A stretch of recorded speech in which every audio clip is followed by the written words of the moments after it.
here's what a lot of people do is they fatigue their audiences too soon by asks. And nobody saw it coming. And they're like, why did you just ask me for something? You know, when I like, there's no road leading me. There's no breadcrumbs that led me to this spot right here. Like, you just tried to feed me a meal and I haven't even tasted anything that I like from that, meal. It's like the ask is going to give you the lowest amount of response.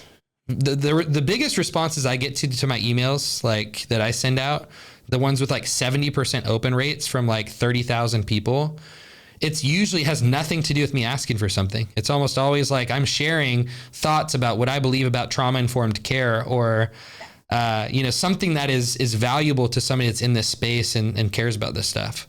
Well, so what I'm doing right now, because I haven't really done much with my page, just in like the last week, I started just telling my story on what I went through, what our family went through. And I'm just slowly telling my story. And I'll be honest, by me doing that, just this yesterday, actually, I had one video go viral of my son. I had over 1 million views on the video. And so I don't know how to. Here's what I call this. It's called seeding. So you seed opportunities. You don't like blatantly put them out there. So seeding things is like, okay, you share maybe 3 to 5 more things about just process you've gone through that have helped you heal.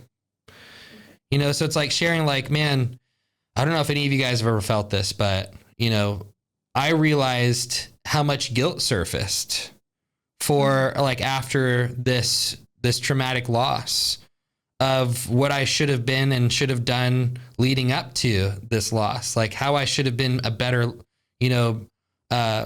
mom, how I should have loved more like there's all this guilt that came up, and I realized, what do I do with that guilt? How do I bring this to God? How do I heal from this? And it's like, that's one topic. It's one subject where you can walk them through, like, this is what my healing journey looked like. People are gonna be like, wow, that really resonated with me. Gosh, thank you so much. You do like 3 to 5 of those. Then on like the 5th or the 6th one, you can say something like, how many of you guys feel like you fully know how to process through these things alone? I know for me, I've really needed coaching. I've needed help. I've needed mentorship. I've needed leaders. Like, how many of you guys feel like you need that too? Let that be the post. So what are you doing? You're starting to plant seeds that people need help. Because when I think about this, I go, I want to lead them to, maybe they need my help, maybe they don't. I don't know. But I'm going to start with, I want to sell you the idea that you need help, that we don't do this life alone, that having fathers, having mothers, having mentorship, having leaders. Like when somebody's going through marriage problems, I'm like, have you gotten like counseling as a married couple? Well, no. I'm like, why? Like, why have you not, you're okay paying the amount of money that's going to come with divorce possibly, and you're not okay with investing money in therapy and counseling? What? Like, it's shocking and baffling to me. So it's like, well, the first thing I want to sell to people that are going through marriage problems is that you need help. That's an idea I'm going to sell them first, before I sell them on the idea of they need my help, possibly. Right? So I want to start seeding. What are the things leading up to they might need my help, possibly? You need help in general. I'm going to sell them on that first. Then more value, more value. What's the next thing I'm going to sell them on? Well, maybe it's like, hey, therapy is great, but coaching is really powerful, because coaching is a great option in addition to therapy. Why? Because you can actually engage in more biblical stuff. You can engage in more story form. Like I can speak into things, advice that maybe somebody with that red tape can't speak into normally. I'm going to talk about that. Maybe it's something else. So it's like you're thinking through, what are these bite-sized things I want them to grab onto as seeds before I announce, hey, and it's not gonna sound like an ask. Hey, will you help me grow my life coaching business? It's gonna sound like, hey, for those of you that really need help and assistance in your grief journey, things you haven't known how to bring to the Lord, areas in your heart that feel closed off and blocked, I'm offering free sessions to people. Like, I want to help.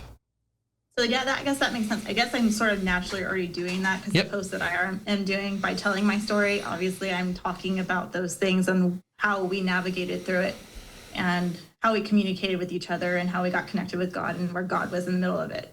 So I guess in a way I sort of am sort of seeding. I probably just need to go more detail in the feels of it. Yeah. Yeah, you really can't. When people get obsessed about something and that's the main problem they're looking to solve in a season, you can't do too much content. Too. Like, that's the other thing. It's like, man, am I doing too much? Not if it's good. Like, if I find a good audiobook that like is in line with the thing that I'm most focused on in that season, I'll crush that thing in a day.